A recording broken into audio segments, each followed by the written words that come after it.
Desde el momento en que puse un pie en su casa, pude sentir la tensión arremolinándose en el aire como un humo espeso. Mi esposo Carlos apretó mi mano con fuerza, susurrándome que todo estaría bien, pero sus ojos revelaban un destello de duda. Su madre, doña Mercedes, me recibió con una sonrisa forzada, sus labios apenas estirándose sobre sus dientes apretados. El resto de la familia fue más cordial, pero la frialdad de Mercedes siempre destacaba como un témpano en medio del Mediterráneo. Habíamos viajado desde Sevilla hasta Valencia para celebrar sus 60 cumpleaños, una cena importante que ella insistió en organizar personalmente. La casa familiar, una antigua casona de 2 plantas con azulejos andaluces y patios interiores, rebosaba de recuerdos que nunca incluían mi presencia. 5 años de matrimonio, y aún me sentía como una intrusa cada vez que cruzaba ese umbral. El comedor estaba impecable, cada tenedor y flor dispuestos a la perfección.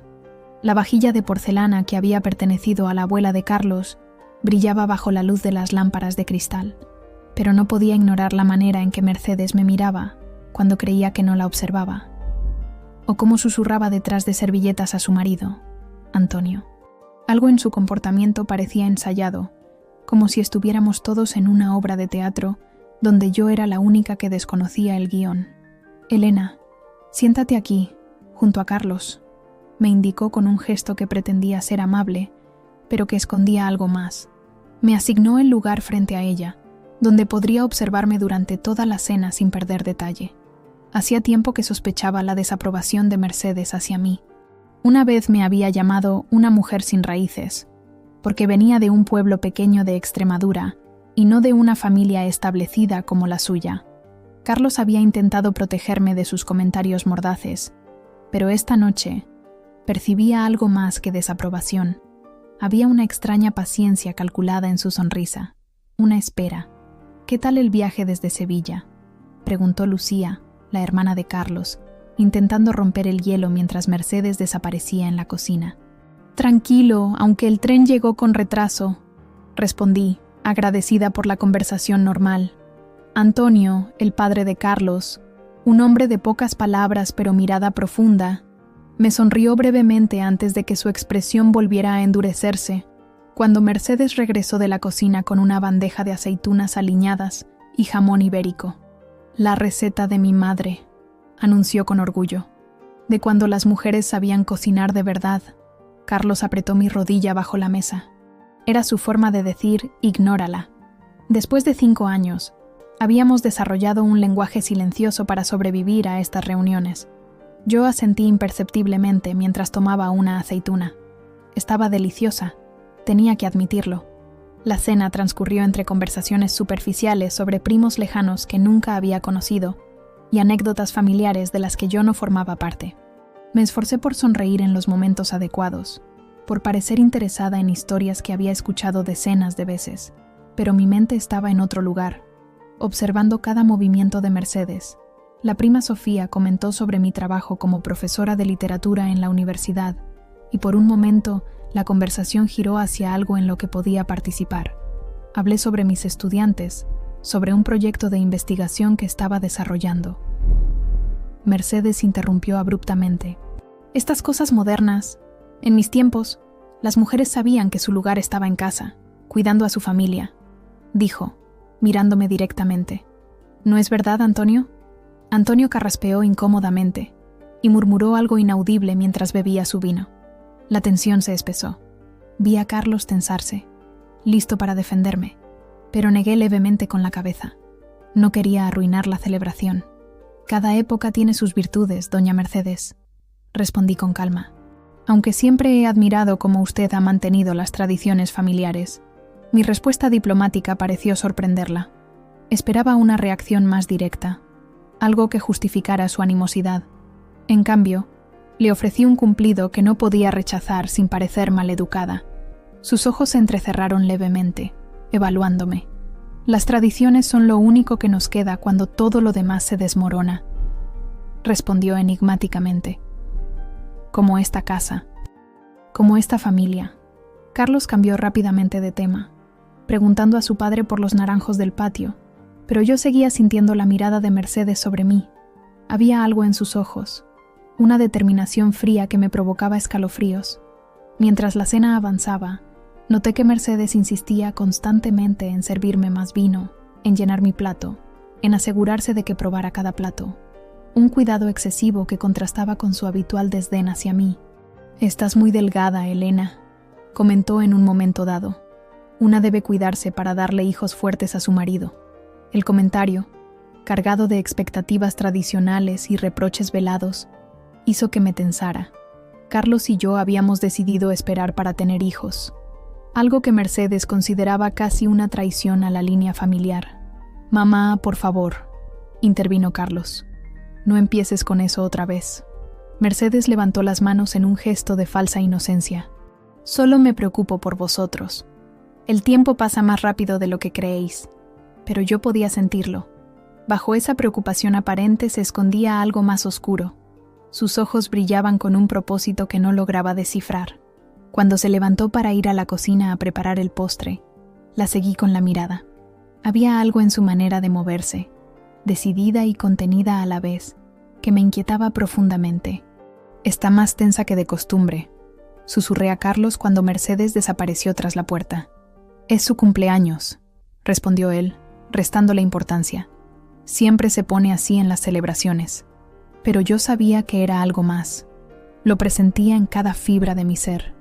La forma en que Mercedes había insistido en que viniéramos, en que nos quedáramos en su casa en lugar de un hotel, en organizar ella misma cada detalle de la cena. Había una intención oculta en todo aquello. Y mientras la veía regresar con una bandeja de postres caseros y esa sonrisa que no llegaba a sus ojos, supe que esa noche descubriría exactamente qué era lo que estaba tramando. A mitad de la cena, cuando el reloj de pared marcaba las 10, Mercedes se puso de pie y levantó su copa para hacer un brindis. La luz de las velas bailaba sobre su rostro, creando sombras que acentuaban sus rasgos afilados. Su voz sonaba dulce y cortante a la vez, como miel mezclada con vidrio molido. «Por la familia», comenzó, mirando a cada uno de los presentes. «Por las raíces que nos sostienen cuando soplan vientos de cambio. Por la sangre que compartimos y que es más fuerte que cualquier lazo creado después». Todos levantaron sus copas, asintiendo ante palabras que sonaban hermosas, pero que, en su boca, adquirían un significado inquietante. «Y sobre todo», continuó, fijando sus ojos en mí, «por la fortaleza de las mujeres que protegen a sus hijos de los caminos equivocados». Un murmullo de aprobación recorrió la mesa. Carlos me miró de reojo, incómodo. La prima Sofía soltó una risita nerviosa. Antonio permaneció en silencio, con la mirada clavada en su plato. «Salud», concluyó Mercedes, dando un pequeño sorbo a su copa. «Salud», respondieron todos al unísono. Cuando alcancé mi copa, noté un leve brillo en el borde, apenas perceptible, como condensación, pero extrañamente seco al tacto. Mis instintos gritaron una advertencia.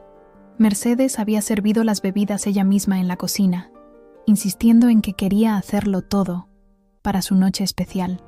Y ahora, la manera en que me observaba mientras levantaba mi copa me provocó un escalofrío que recorrió mi espalda. Recordé las palabras que mi abuela Pilar me repetía cuando era niña en nuestro pueblo extremeño. «Confía en tu piel de gallina, Elenita. El cuerpo sabe lo que la mente todavía no ha descubierto». Y en ese momento, mi piel entera se erizaba como advertencia. Sonreí, tratando de no revelar nada.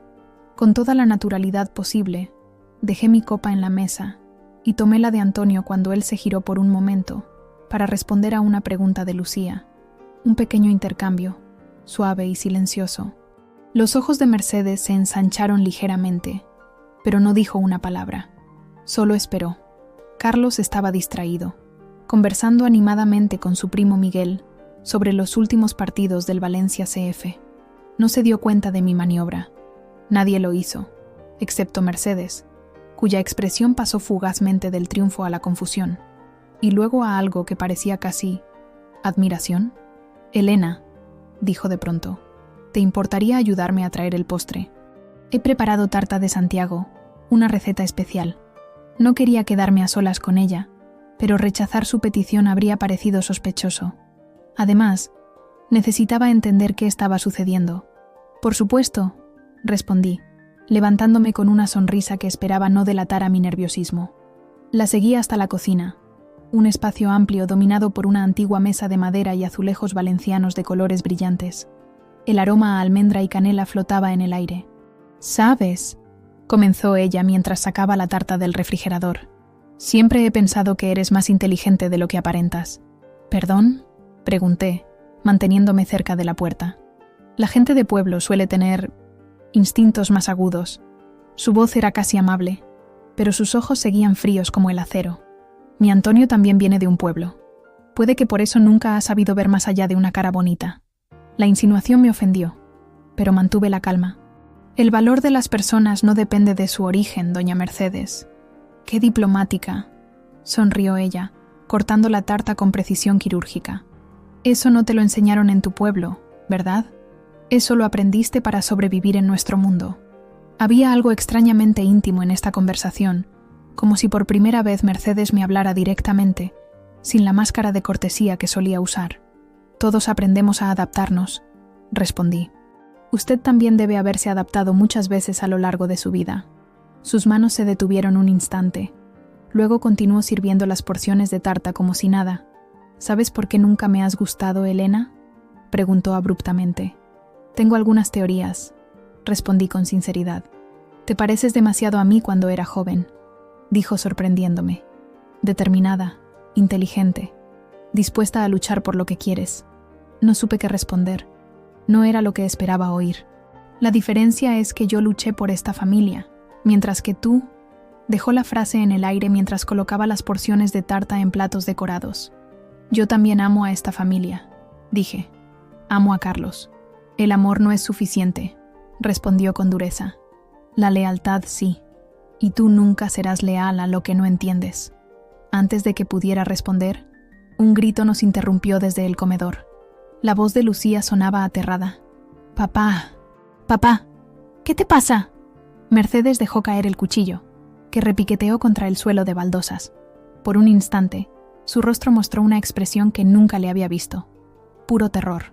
Luego corrimos juntas hacia el comedor. En el breve trayecto, nuestras miradas se cruzaron. Vi en sus ojos la confirmación de lo que ya sospechaba. No había sido paranoia. No había imaginado el brillo extraño en mi copa. Y ahora, la persona equivocada estaba sufriendo las consecuencias. Mientras volvíamos al comedor, Mercedes murmuró algo tan bajo que apenas pude escucharlo. No era para él. Esas 3 palabras confirmaron todos mis temores, pero no tenía tiempo para procesar lo que significaban. Antonio necesitaba ayuda inmediata.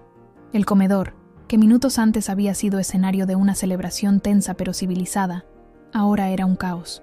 Antonio estaba pálido, su rostro cubierto de sudor, aferrándose al borde de la mesa con dedos temblorosos. Carlos y Miguel intentaban sostenerlo mientras Lucía, histérica, marcaba el número de emergencias en su teléfono. «¿Qué ha pasado?», preguntó Mercedes, con una voz que intentaba sonar preocupada pero que no podía ocultar su pánico. «No lo sé», respondió Carlos angustiado. Estábamos hablando y de repente empezó a temblar. Me acerqué a Antonio.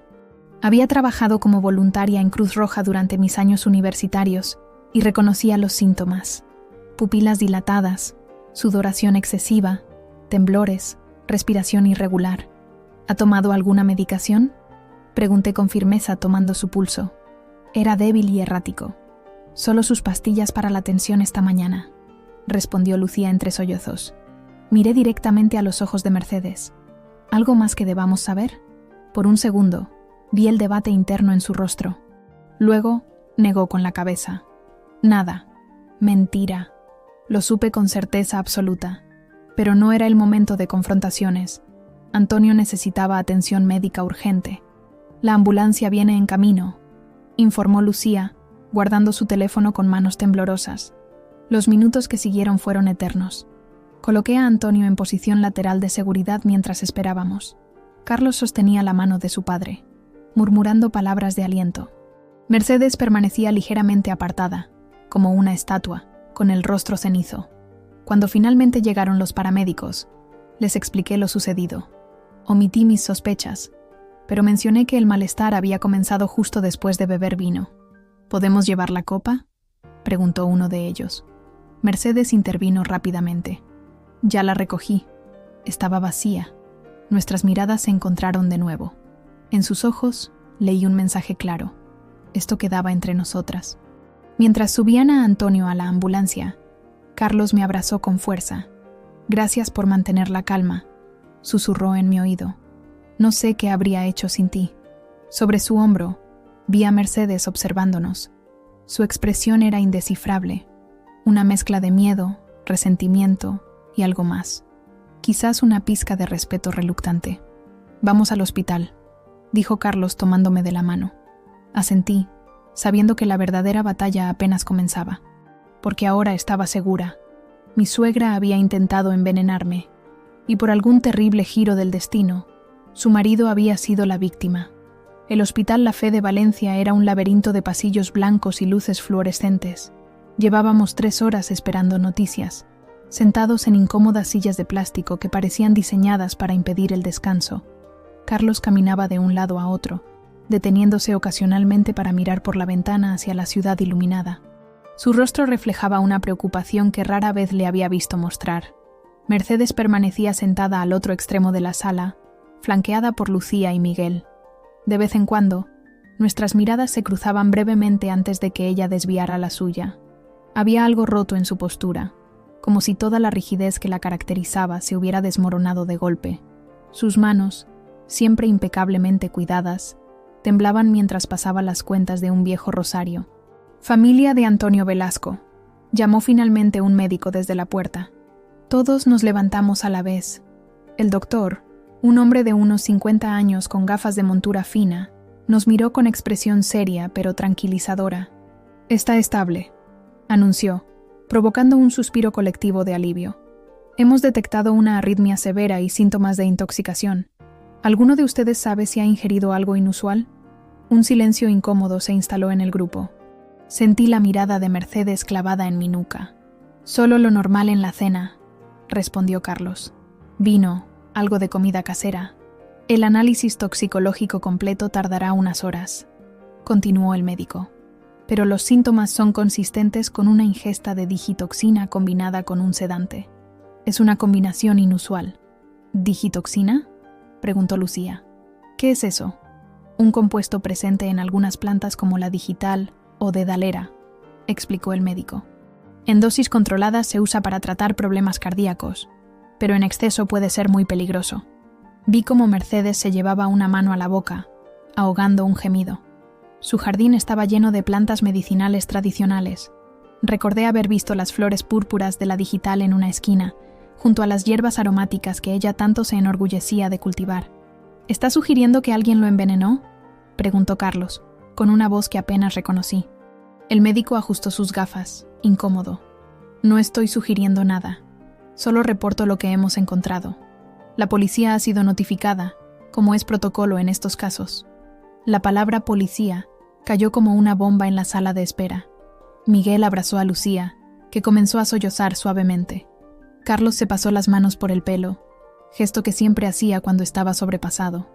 Y Mercedes parecía haberse encogido en su asiento, su rostro una máscara de pánico mal disimulado. «¿Podemos verlo?», pregunté, rompiendo el silencio. «Brevemente», concedió el médico. «Está consciente pero sedado. 2 personas a la vez, por favor». Carlos miró a su madre. «Mamá, tú primero». Mercedes se levantó con dificultad, como si sus piernas apenas pudieran sostenerla. Cuando pasó junto a mí, murmuró algo que solo yo pude escuchar. Nunca quise que fuera él. La confirmación heló mi sangre. No había sido un accidente, ni una confusión. Había sido un acto deliberado, y yo era el objetivo original. Mientras Carlos y Mercedes visitaban a Antonio, me alejé hacia un rincón tranquilo del pasillo. Necesitaba pensar. Las piezas encajaban con terrible claridad. El brillo extraño en mi copa, la insistencia de Mercedes en servir ella misma las bebidas, su pánico cuando Antonio colapsó, todo apuntaba a una conclusión ineludible, pero tan monstruosa que mi mente se resistía a aceptarla por completo. «Señora Velasco», una voz grave interrumpió mis pensamientos. Me giré para encontrar a 2 agentes de policía. El más alto, un hombre de mediana edad con bigote canoso, Se identificó como Inspector Ramírez. Su compañera, una mujer joven de rostro serio, era la agente López. Soy Elena Martín, corregí. Velasco es el apellido de mi marido. Disculpe, dijo el inspector. Nos gustaría hacerle algunas preguntas sobre lo ocurrido esta noche. Miré hacia la habitación donde Carlos seguía con su padre. No quería involucrarle todavía, no hasta estar segura de cómo manejar esta situación. Por supuesto, respondí, conduciéndolos hacia una pequeña sala vacía. Una vez allí, les conté todo lo que había observado. La tensión durante la cena, el brindis, el extraño residuo en mi copa, cómo había intercambiado las copas por instinto, y finalmente, el colapso de Antonio. Omití la confesión murmurada de Mercedes. Necesitaba tiempo para decidir qué hacer con esa información. ¿Está diciendo que cree que alguien intentó envenenarla a usted y su suegro bebió por error?, preguntó la agente López, frunciendo el ceño. No estoy acusando a nadie, respondí con cautela. Solo comparto lo que observé. El inspector Ramírez me estudiaba con mirada penetrante. Señora Martín, ¿tiene algún motivo para creer que alguien en esa casa quisiera hacerle daño? Pensé en los 5 años de desplantes, comentarios venenosos y miradas de desprecio. En las veces que Mercedes había intentado convencer a Carlos de que yo no era suficiente para él. En su obsesión por mantener la pureza de su linaje valenciano. Mi relación con mi suegra ha sido complicada, admití finalmente. ¿Complicada cómo?, insistió la agente. Nunca aprobó nuestro matrimonio. Viene de una familia tradicional, con ideas muy arraigadas sobre quién debería casarse con su hijo. Los 2 policías intercambiaron una mirada. Necesitaremos revisar la casa, dijo el inspector, y hablar con todos los presentes en la cena. Asentí, sintiendo un nudo en la garganta. Lo que había comenzado como una simple cena familiar estaba a punto de convertirse en una investigación policial que podría destruir a la familia de Carlos. Y a pesar de todo lo ocurrido, no pude evitar sentir una punzada de compasión por Mercedes, que la había llevado a tomar una decisión tan extrema. Cuando regresamos al pasillo, Carlos venía saliendo de la habitación de su padre. Su rostro mostraba un alivio cauto. Está despierto, anunció. Débil, pero consciente. Vio a los policías y su expresión cambió. ¿Qué ocurre? Son protocolo, dije rápidamente, no queriendo alertarlo todavía. Por la intoxicación. Carlos asintió, aunque pude ver la duda en sus ojos. ¿Dónde está tu madre?, pregunté, notando su ausencia. Fue al baño, respondió. Estaba muy alterada. Los policías se excusaron para hablar con el médico. Cuando nos quedamos solos, Carlos me abrazó con fuerza. No entiendo qué está pasando, Elena, murmuró contra mi pelo. El médico dice que parece un envenenamiento. ¿Quién haría algo así? No tuve que responder. Un grito ahogado nos hizo volvernos. Mercedes estaba parada a unos metros de distancia, mirándonos con ojos desorbitados. Junto a ella, el inspector Ramírez sostenía una bolsa de plástico transparente, con lo que parecía ser una copa de vino. La encontramos en su bolso, señora Velasco, dijo el inspector con voz neutra. ¿Puede explicarnos por qué guardó esta copa y no la dejó con las demás? El rostro de Mercedes perdió todo color. Sus ojos, aterrados, se movieron de la copa a mí y luego a Carlos. Su boca se abrió y cerró varias veces, pero ningún sonido salió de ella. Y entonces, frente a nuestros ojos, Mercedes Velasco, la matriarca inquebrantable, la mujer que nunca mostraba debilidad, se desplomó sobre sus rodillas en medio del pasillo del hospital. Lo siento, sollozó, con la mirada perdida. Lo siento tanto. Carlos corrió hacia su madre, confundido y alarmado. Yo me quedé inmóvil, sintiendo cómo el mundo que conocíamos se desmoronaba ante nuestros ojos. La agente López se acercó a mí. Parece que tenía razón, señora Martín. Asentí en silencio, sin sentir ninguna satisfacción. Solo un profundo cansancio y una inmensa tristeza por Carlos, que estaba a punto de descubrir que su propia madre había intentado envenenar a su esposa, y en el proceso había casi matado a su padre. Nunca quise que fuera él, repetía Mercedes entre sollozos mientras los policías la ayudaban a levantarse. Era solo para asustarla, para que se fuera, nunca para Antonio. Carlos me miró, el horror dibujándose lentamente en su rostro mientras comprendía lo que estaba escuchando. ¿Elena?, preguntó. su voz apenas un susurro. ¿Qué está diciendo mi madre? No pude responder. ¿Cómo explicarle que la mujer que lo había criado, que le había enseñado valores y principios, había sido capaz de algo tan terrible? ¿Cómo decirle que su padre estaba en esa cama de hospital porque su madre había intentado envenenarme a mí? En ese momento, bajo las luces despiadadas del hospital, vi cómo el mundo de Carlos se hacía añicos, y supe que, pasara lo que pasara después, nada volvería a ser igual para ninguno de nosotros. Las siguientes 24 horas transcurrieron como en una pesadilla. Mercedes fue llevada a la comisaría para declarar, mientras Antonio permanecía en observación. El pasillo del hospital se convirtió en nuestro hogar temporal, con Carlos y yo turnándonos para descansar en las incómodas sillas. Lucía oscilaba entre la incredulidad y la rabia, incapaz de procesar que su madre hubiera intentado algo así. Miguel se había marchado para cuidar a la abuela Carmela, a quien decidimos no contarle nada todavía, dado su frágil estado de salud. Carlos apenas hablaba. Se movía como un autómata, siguiendo rutinas básicas: tomar café, preguntar a las enfermeras, llamar a familiares. Sus ojos, normalmente cálidos y expresivos, parecían apagados, como si alguien hubiera cerrado una puerta detrás de ellos. «Deberías descansar», le dije pasada la medianoche, cuando finalmente nos quedamos solos en la sala de espera. «No puedo», respondió simplemente, frotándose los ojos enrojecidos. Me senté junto a él y tomé su mano. Estaba fría, inmóvil. «Carlos, mírame», pedí suavemente. «Esto no es tu culpa». Sus ojos encontraron los míos por primera vez en horas. «¿Cómo puedes estar tan tranquila? Mi madre intentó...» Su voz se quebró, incapaz de completar la frase. «No estoy tranquila», admití. «Estoy aterrorizada. Pero ahora mismo necesitas que sea fuerte», asintió levemente, agradecido por mi sinceridad. Cuando por fin se quedó dormido, su cabeza apoyada incómodamente contra la pared, salí al pasillo y saqué mi teléfono. Dudé un momento antes de marcar, pero necesitaba respuestas. El inspector Ramírez me había dado su número directo, algo inusual que interpreté como una señal de que consideraba este caso especialmente delicado.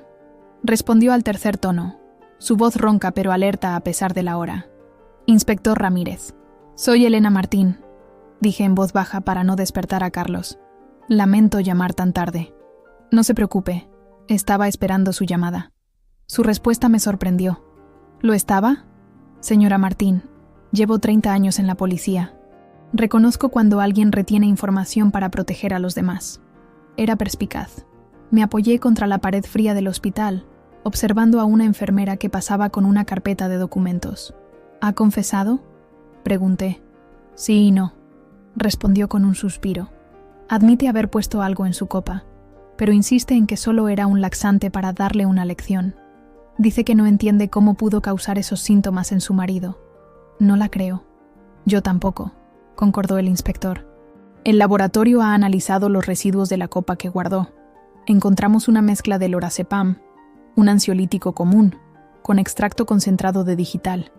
No es una combinación accidental. Un escalofrío me recorrió la espalda. Mercedes había planeado esto cuidadosamente. ¿Dónde conseguiría eso?, pregunté, aunque ya intuía la respuesta. Su madre tiene receta para el lorazepam. En cuanto a la digital, crece en su jardín. Encontramos un pequeño laboratorio casero en el cobertizo. Parece que lleva tiempo experimentando con plantas medicinales. Recordé las tardes en que Mercedes se encerraba en aquel cobertizo al fondo del jardín, diciendo que preparaba remedios tradicionales. Carlos solía bromear sobre la bruja buena de su madre y sus pociones curativas. ¿Qué habría pasado si yo hubiera bebido de esa copa?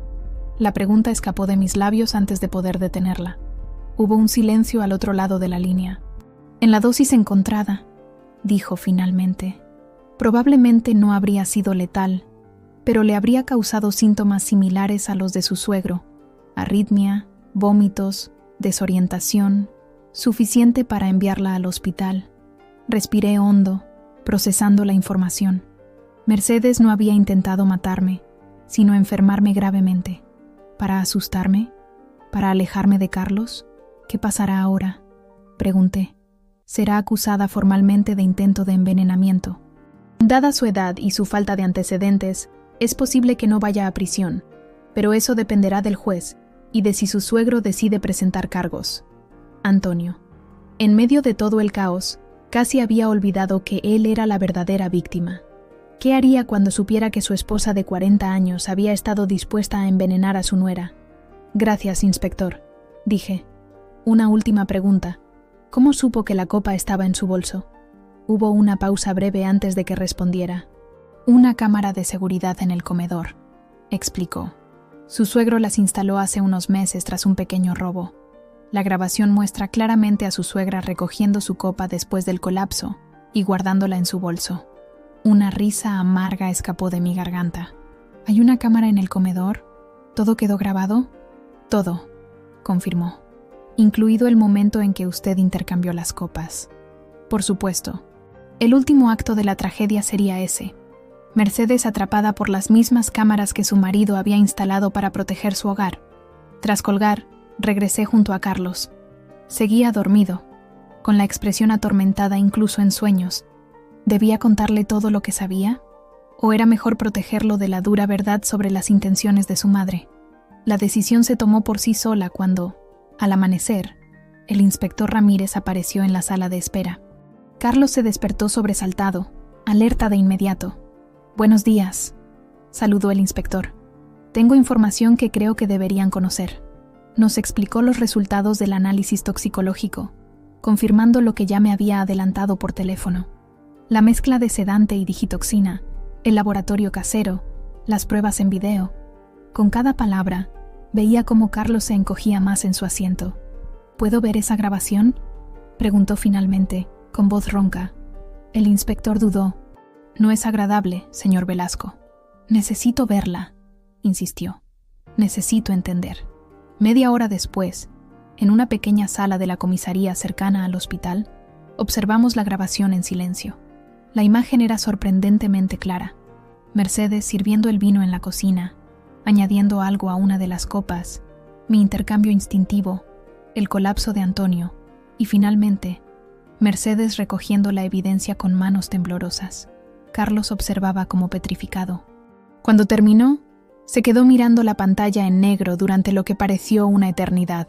«Salvaste a mi padre», dijo finalmente, volviéndose hacia mí. «Y casi te envenenas tú». «Fue instinto», respondí, incómoda ante su mirada de admiración. No me sentía una heroína, solo una mujer que había aprendido a desconfiar. El inspector nos informó que Antonio estaba mejorando rápidamente. Los médicos preveían una recuperación completa. Mercedes permanecería detenida hasta su comparecencia ante el juez, prevista para los próximos días. «¿Puedo verla?», preguntó Carlos de repente. El inspector me miró, como consultándome. Asentí levemente. «Si es lo que necesitas», dije a Carlos, apretando su mano. «No sé lo que necesito», admitió con voz quebrada, «pero sé que necesito mirarla a los ojos y preguntarle por qué». La celda de detención era un espacio austero pero limpio. Mercedes parecía haber envejecido 10 años en una sola noche. Su pelo, siempre perfectamente peinado, caía en mechones desordenados. Sus ojos, hundidos y enrojecidos, se iluminaron brevemente al ver a Carlos, para luego apagarse cuando me vio entrar tras él.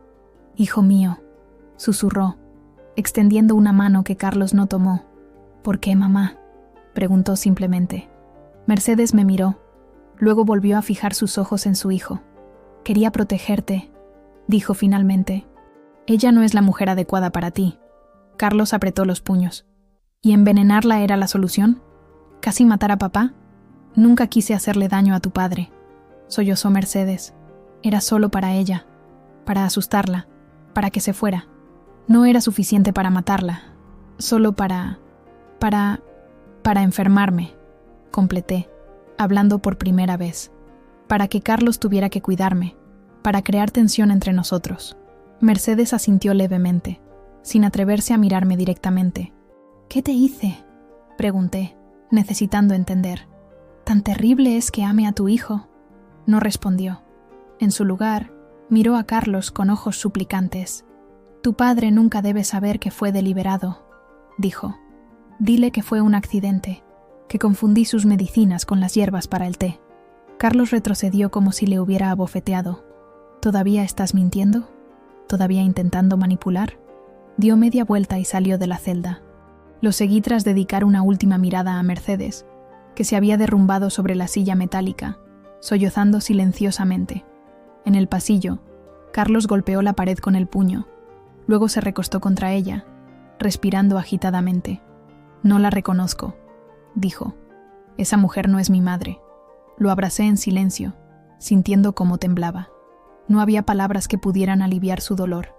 «Vamos al hospital», sugerí finalmente. «Tu padre te necesita ahora», asintió, agradecido por tener un propósito, una dirección.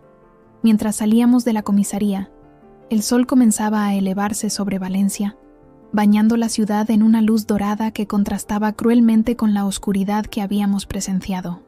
Los días siguientes transcurrieron en una nebulosa de declaraciones policiales, visitas al hospital y noches sin dormir.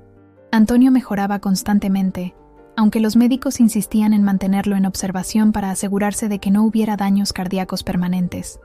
Cada vez que lo visitábamos, preguntaba por Mercedes. Le habíamos dicho que estaba indispuesta, una mentira piadosa que pesaba sobre todos nosotros.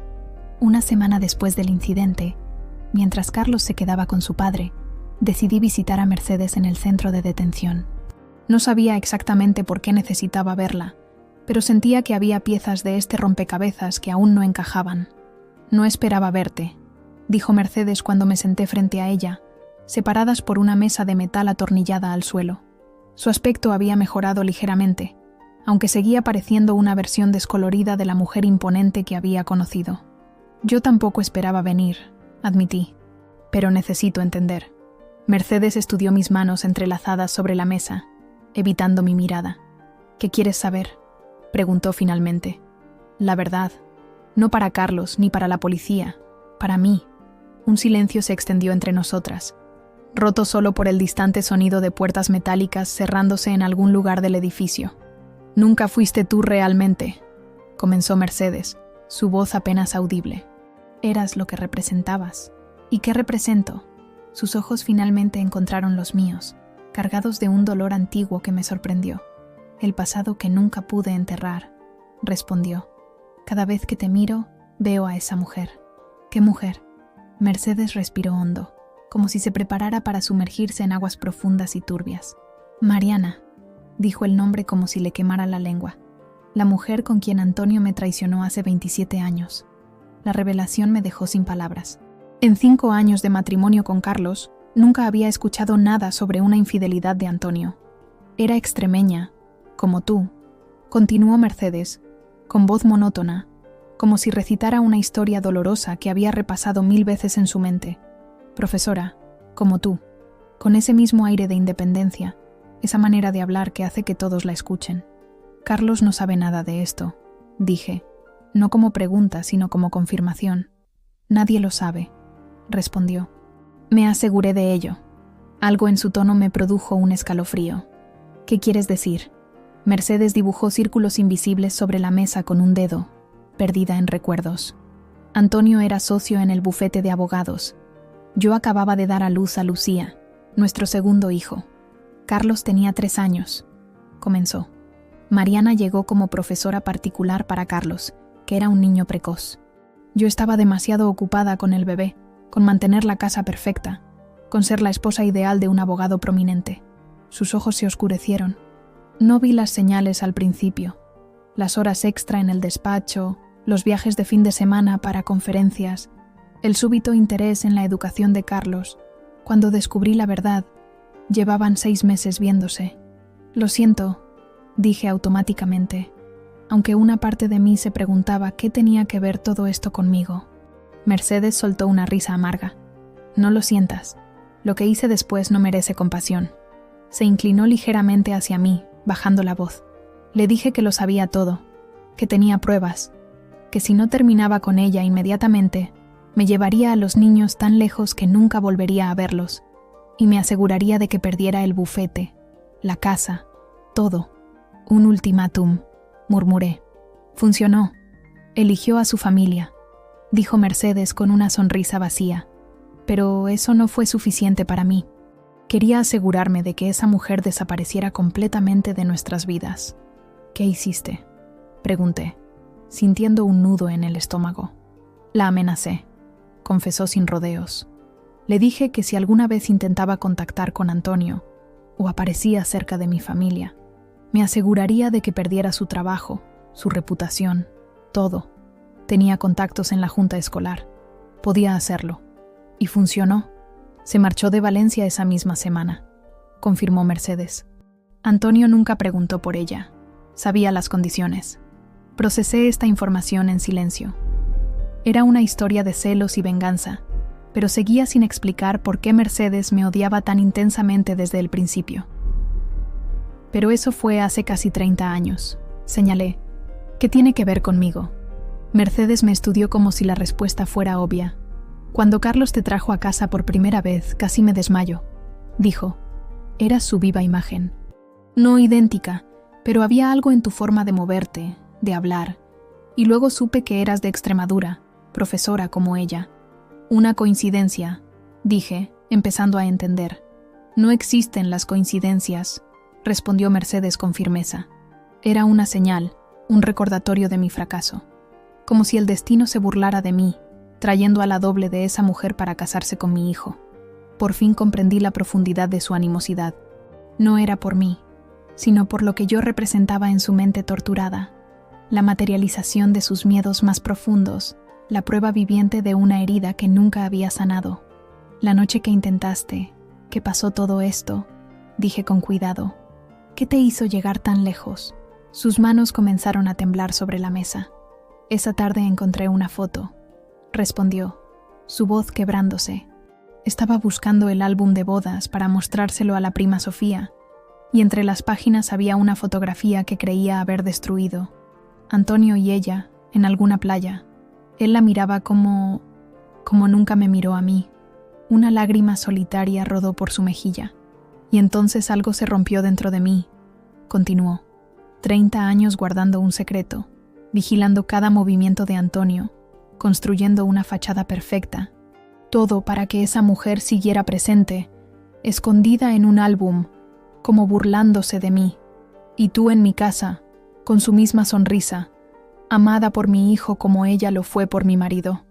Así que decidiste deshacerte de mí, concluí, sintiendo una extraña calma ante esta revelación. No quería matarte, dijo Mercedes, y por primera vez le creí. Solo quería asustarte lo suficiente para que te alejaras, para romper el patrón, para evitar que la historia se repitiera. ¿Y no se te ocurrió que quizás la historia no se estaba repitiendo? ¿Que Carlos y yo simplemente nos amamos, sin ninguna conexión con tu pasado? Mercedes bajó la mirada. La paranoia no escucha a la razón, Elena. Llevo 30 años construyendo murallas para proteger a mi familia. Tú amenazabas esas murallas. Un guardia se acercó, indicando que nuestro tiempo terminaba. Me levanté lentamente, procesando todo lo que había escuchado. ¿Se lo dirás a Carlos?, preguntó Mercedes, con el miedo evidente en su voz. Era una pregunta compleja. Carlos tenía derecho a saber la verdad sobre su familia, pero esa verdad destrozaría la imagen que tenía de sus padres.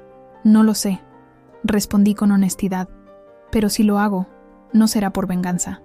Mercedes asintió, aceptando mi respuesta. Una última cosa, dije antes de irme. ¿Qué pasó con ella? ¿Con Mariana? Una sombra cruzó el rostro de Mercedes. No lo sé, admitió. Desapareció.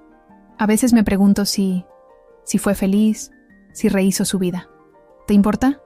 Más de lo que debería, respondió, sorprendiéndome con su sinceridad. Ella fue la víctima de mi obsesión, como tú casi lo fuiste. Mientras el guardia me escoltaba hacia la salida, sentí el peso de esta nueva información asentándose sobre mis hombros. El odio de Mercedes nunca había sido personal. Yo solo era el fantasma de un pasado que se negaba a olvidar. Afuera, el sol de la tarde bañaba Valencia en tonos dorados. Me detuve en una cafetería cercana, necesitando tiempo para pensar antes de regresar al hospital. Pedí un café y me senté junto a la ventana, observando a la gente pasar, cada uno con sus propias historias y secretos. Mi teléfono vibró. Era un mensaje de Carlos. Papá pregunta por ti. ¿Dónde estás? ¿Qué debía hacer? ¿Mentir para proteger a Carlos del dolor de saber que su infancia idílica había estado construida sobre mentiras? ¿O respetar su derecho a conocer la verdad sobre su familia, por dolorosa que fuera? El camino a la verdad nunca es recto, me había dicho mi abuela una vez. A veces da vueltas y rodeos, y a veces es mejor dejar que algunos tramos permanezcan en la sombra. Respondí simplemente, voy para allá, te quiero. Mientras guardaba el teléfono, tomé mi decisión.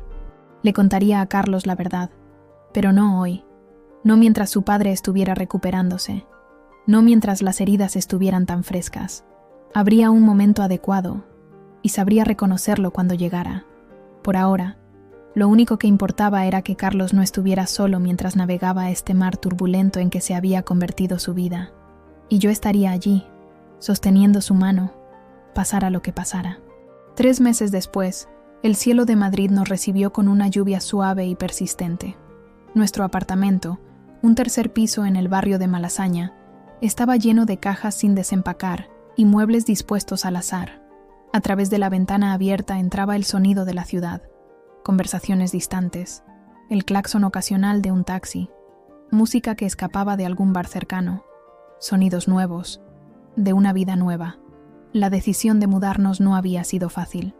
Carlos adoraba Valencia, la universidad donde enseñaba filosofía, los amigos de toda la vida, pero cada esquina de aquella ciudad guardaba recuerdos que ahora dolían como heridas abiertas. Necesitábamos distancia, un lugar donde construir algo propio, lejos de las sombras del pasado. ¿En qué piensas?, preguntó Carlos, abrazándome por detrás mientras yo contemplaba la lluvia. En lo rápido que cambia todo, respondí, recostándome contra su pecho. Hace 4 meses teníamos una vida completamente diferente. Besó mi cabello con suavidad. ¿Te arrepientes? De la mudanza no, dije sinceramente. De todo lo demás, no sé si arrepentimiento es la palabra correcta. Carlos había aceptado un puesto en la Universidad Complutense, y yo había conseguido trabajo en un instituto público del centro. Empezar de nuevo resultaba aterrador y liberador a partes iguales. El proceso judicial contra Mercedes había concluido con una sentencia suspendida, considerando su edad, la ausencia de antecedentes y el hecho de que Antonio, sorprendentemente, había decidido no presentar cargos. La condición era que siguiera un tratamiento psiquiátrico y mantuviera una orden de alejamiento. Antonio se había recuperado físicamente, pero algo en él parecía haberse roto. Cuando finalmente supo la verdad, que Mercedes había intentado envenenarme y que él había bebido por error, su mundo se derrumbó. Tras el juicio, decidió mudarse a casa de su hermana en Alicante, lejos de la casa que había compartido con Mercedes durante 40 años. Nunca le contamos la verdadera motivación de Mercedes. Algunos secretos eran demasiado pesados para compartirlos. Papá llamó esta mañana, comentó Carlos, sirviéndose una copa de vino. Me ofreció una, pero negué con la cabeza. Desde aquella noche, no había vuelto a beber vino. ¿Cómo está? Mejor, dijo, aunque su tono sugería lo contrario. Ha empezado a salir a pescar con unos amigos de mi tío. Dice que el mar lo calma. Nos sentamos en el suelo, sobre una alfombra que todavía olía a nueva, rodeados de cajas que contenían nuestra vida anterior. Lucía quiere venir a visitarnos el mes que viene, añadió Carlos. Dice que Madrid siempre le ha gustado en otoño. Asentí, contenta de que la hermana de Carlos mantuviera el contacto. Lucía había sido la más afectada por toda la situación, dividida entre la lealtad a su madre y el horror por lo que había hecho. Durante semanas apenas habló con nadie, pero gradualmente había empezado a procesar lo ocurrido, con ayuda de terapia. ¿Y tú?, pregunté, acariciando su mejilla. ¿Cómo estás hoy? Era una pregunta que nos hacíamos a menudo, conscientes de que la respuesta cambiaba día a día, a veces, hora a hora. Carlos consideró la pregunta, mirando hacia la ventana donde la lluvia seguía cayendo. Hoy estoy presente, dijo finalmente. Ni bien ni mal. Simplemente aquí, contigo, en este apartamento a medio desempacar, en esta ciudad que todavía no conozco. Era una respuesta honesta. El dolor no había desaparecido, pero ya no dominaba cada momento de su existencia. Había días buenos y días malos, pero seguíamos avanzando, paso a paso. ¿Sabes qué día es hoy?, preguntó de repente. Hice cálculos mentales. ¿Martes? Es el aniversario de la primera vez que te vi, dijo con una pequeña sonrisa. En aquella conferencia sobre García Lorca, en la biblioteca universitaria, estabas tan concentrada tomando notas que ni siquiera te diste cuenta de que llevaba media hora mirándote. El recuerdo me hizo sonreír. Mentiroso.